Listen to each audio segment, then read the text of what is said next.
जर तिथे गोडाऊनला मी नसताना यांनी श्रेयसला काही केलं तर? नाही, याला जाऊ देता कामा नये.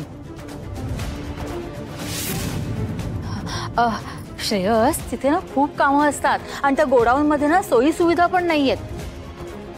तुला ना खूप त्रास होईल बाळा, म्हणून म्हणते नको जाऊस. ऐक माझं, हो की नाही आराध्या?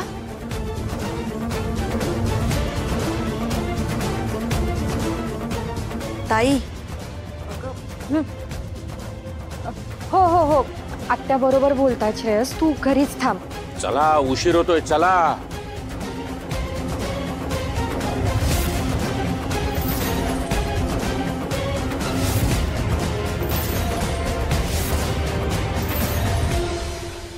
चला चला निघू. चल. हो काका, चल.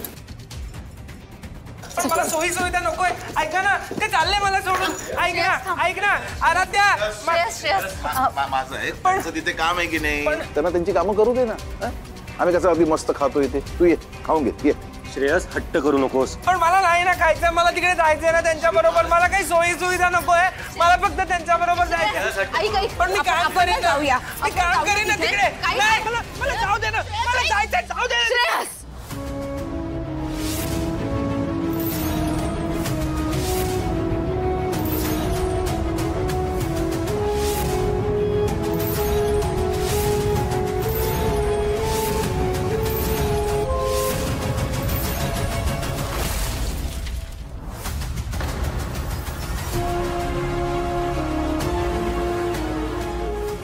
ताई, आत्या,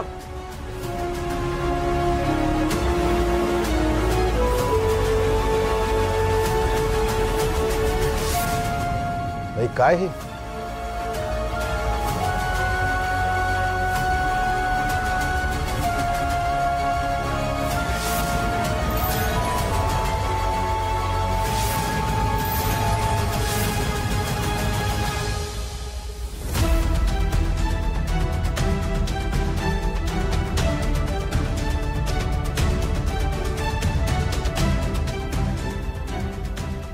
आत्या रागवले का माझ्यावर?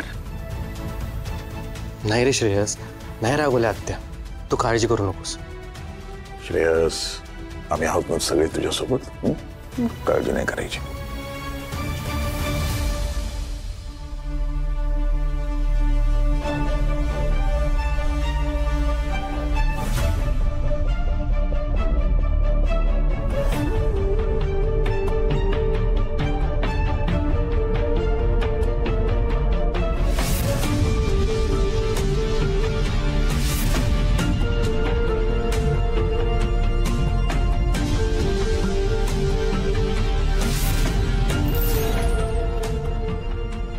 इतक्या वर्षांनी, इतक्या मिन्नतवारींनी माझं लेकरू माझ्या जवळ आलंय आणि मी मात्र त्याच्यावर हात उचलला.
ताई, काय करतेस तू हे? पाणी पा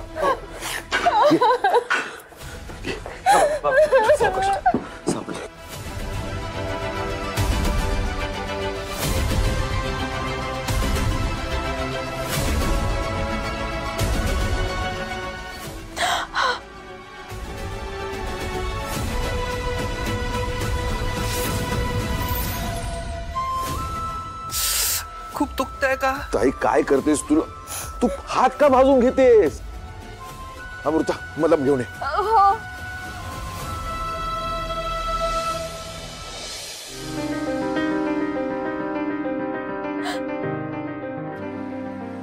माझ्या निष्पाप श्रेयसवर मी हात उचलला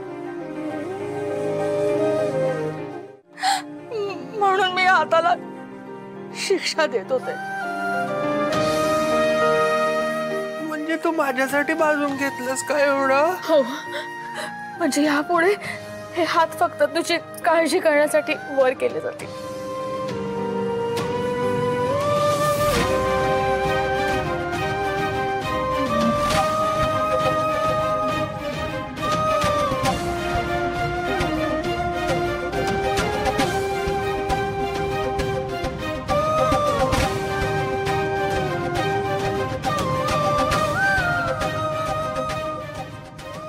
मला मारलं पण नव्हतंस ना, फक्त हात उगारला होतास. आणि तू माझ्यावर एवढं प्रेम करतेस ना की तुम्हाला जरी मारलं असतंस तरी पण मला लागलंच नसतं. खरं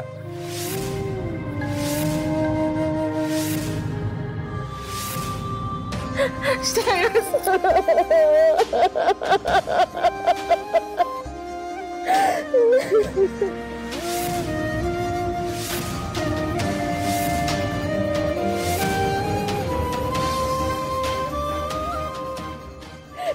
मला माफ कर रे. तू नको ना रडू.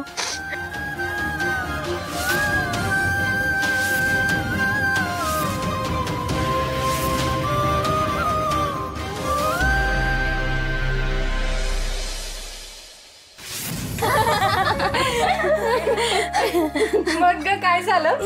अगं काय नाही, मग मी तिला सांगितलं होतं की अगं आमच्या सोबत ये ना, पण ती मूर्ख तिच्या पप्पांसोबत गेली कुठेतरी कामाला. हा ना. तुला माहित काय चाललंय इथे? गप्पा मारायला आलात का तुम्ही की काका नाहीत म्हणून सुटलात? जेव्हा जेव्हा इथे काका नसतील ना तेव्हा तेव्हा इथली बॉस मी आहे, हे विसरायचं नाही, कळलं? अहो पण ताई. ताई म्हणायचं नाहीये मला. कॉल मी मॅडम. सगळ्यांनी मला मॅडम म्हणायचं.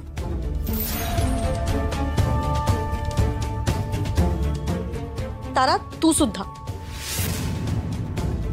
आणि मला सगळं सांगायचं, मला सगळं विचारायचं सुद्धा. मॅडम नाही, मी काय म्हणते, आपल्या लोणच्यामध्ये ना मेथीचं प्रमाण थोडंसं जास्त झालंय. नाही म्हणजे ताराताईने सांगितल्याप्रमाणे आम्ही सगळं प्रमाणात घेतलं होतं, पण मग नंतर तुम्हीच म्हणालात की मुलींनो लोणचं अगदी स्वादिष्ट आणि खमंग व्हायला हवं. पण मॅडम तुमच्या म्हणण्याप्रमाणे आम्ही मेथीचं सुद्धा प्रमाण वाढवलं. मग आता लोणचं थोडंसं कडू लागतं, आता काय करायचं आपण? सांगा ना मॅडम. मॅडम आता काय करायचं आपण ह्या लोणच्याचं? काय आहे तुझं? मी काही सांगेन, तुम्हाला अक्कल नाहीये का?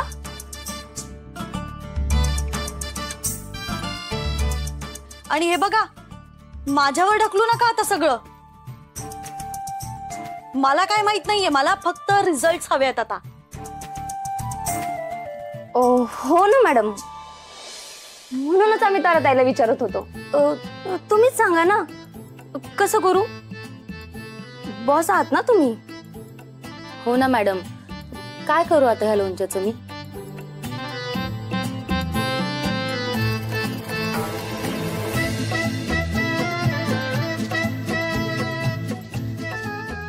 एक मिनिट, हसायला काय झालंय तुम्हाला? हसताय काय?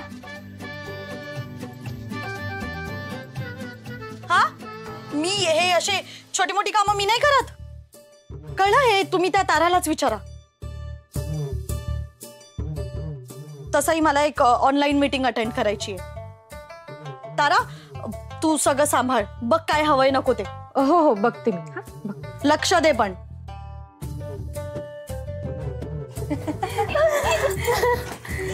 पटापट.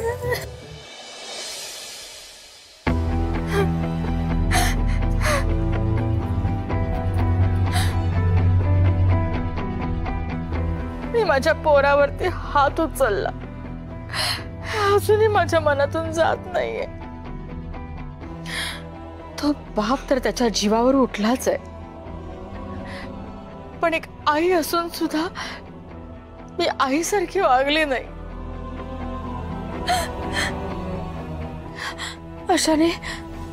अशाने तो माझ्यापासून दूर तर नाही ना जाणार. माझ्याबद्दल स्वतःच्या मनात राग तर नाही ना ठेवणार.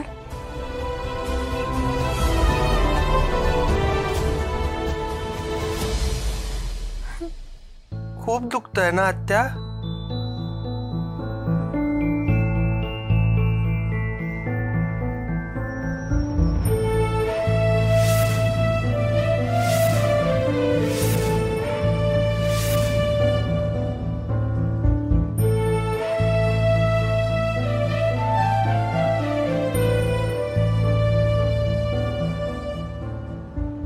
मी फोंकर मारून देतो. हा,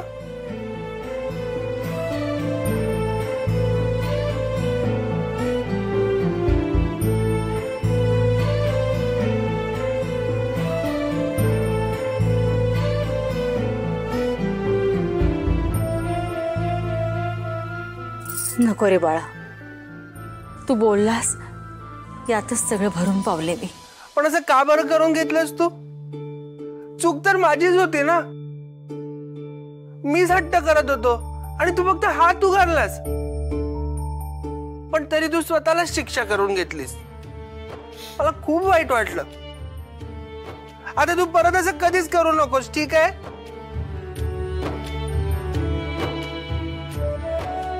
जाऊ दे. हे बघ, मी तुझ्यासाठी खायला घेऊन आलोय, घे का. पण तुझ्या हाताला तर लागलाय, तू आता कसा खाशील? तू आणलंयस ना प्रेमानं, तर मग नक्की खाणार मी. त्यापेक्षा मीच तुला प्रेमाने भरवीन, घे.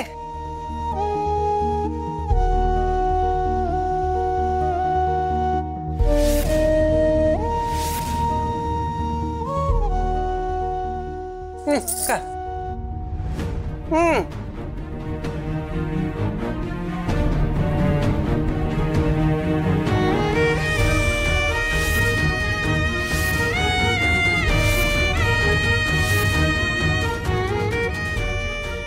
श्रेयस, तुझ्या मनात माझ्याबद्दल राग तर नाही ना बाळा?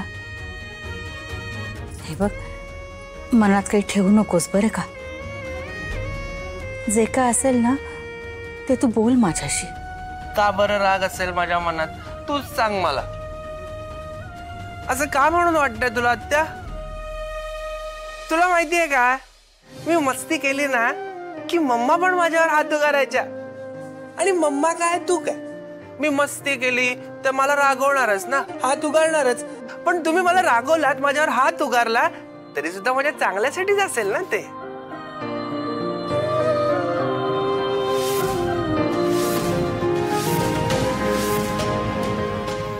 श्रेयस, माझं बाळ.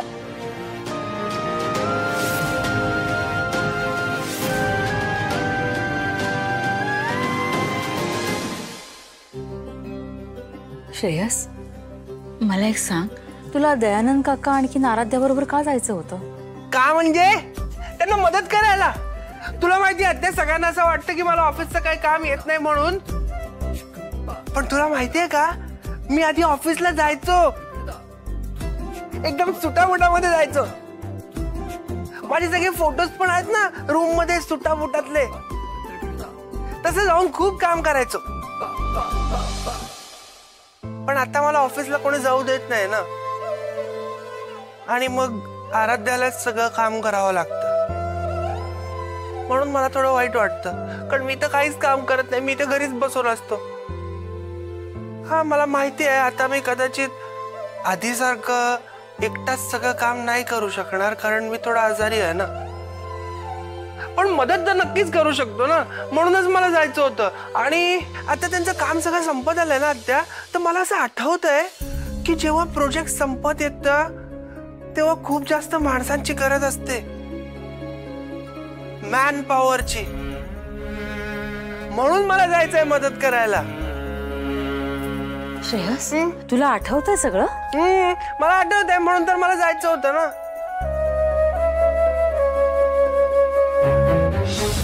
किती किती विचार करतो हा श्रेयस सगळ्यांचा, आणि मी मात्र त्याचं मन मोडलं। ताईने श्रेयसवर हात उगारला म्हणून शिक्षा म्हणून तिने स्वतःचा हात भाजून घेतला, तर काय बोलायचं? ताई हात कसा आहे तुझा आता? खरं सांगू का, मी आता एकदम ठीक आहे। श्रेयसने माझ्या फक्त हातावरच नाही तर मनावरही फुंकर घातली। तो माझ्याशी खूप प्रेमानं वागलाय, माझ्यासाठी फळं आणली, मला भरवली, मी त्याच्यावर हात उगारला त्याबद्दल त्याच्या मनात अजिबात राग नाही हे सांगितलं आणि वागलाही तसंच। आणखीन काय पाहिजे, मी झाले बरी। ताई अगं तू ह्या कुटुंबाचा भाग आहेस, कुटुंब म्हटलं ना की रुसवे फुगवे आलेच। ताई खरं सांगायचं ना तर ज्या वेळेला यशोधरा गायब झाली ना नेमक्या त्याच वेळी तू आलीस। आम्ही सगळे अस्वस्थ झालो होतो, श्रेयसवर खूप मोठा आघात झाला होता, तू त्याला मायेची ऊब दिलीस, आईचं प्रेम दिलंस। ताई तुला कळतंय का, तू नकळत यशोधरेची जागा घेतलीस। यशोधराची जागा मी नाही, तिने माझी जागा घेतली होती, आणि आता मी माझ्या लेकराजवळ आले। नमस्कार।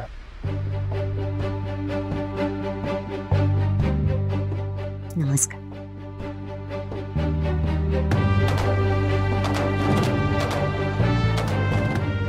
या ना, या गुरुजी या, बसा।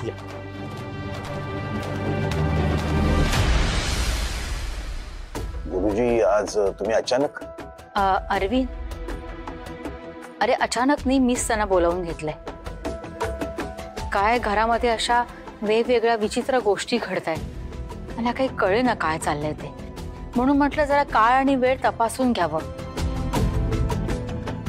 आणि मला ना उगाच असं घाबरल्यासारखं होतंय, अस्वस्थ वाटतंय, म्हणून म्हटलं की गुरुजींना बोलावून विचारावं। मला माफ करा, पण तुमच्या अस्वस्थतेचं कारण अगदी योग्य असं वाटतंय मला।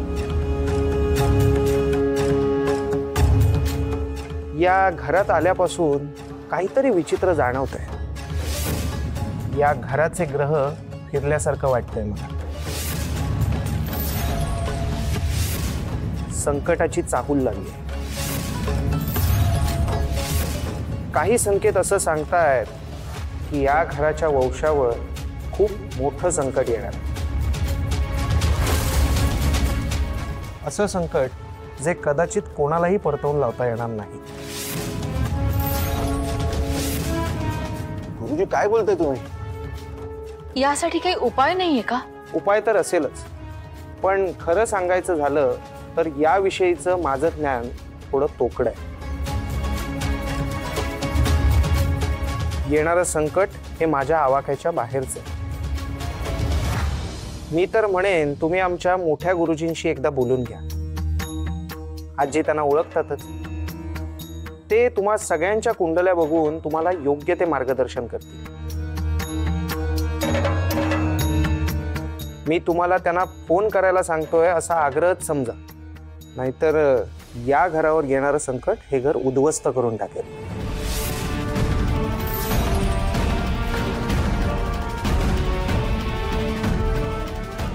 घराचा वंशज म्हणजे मी?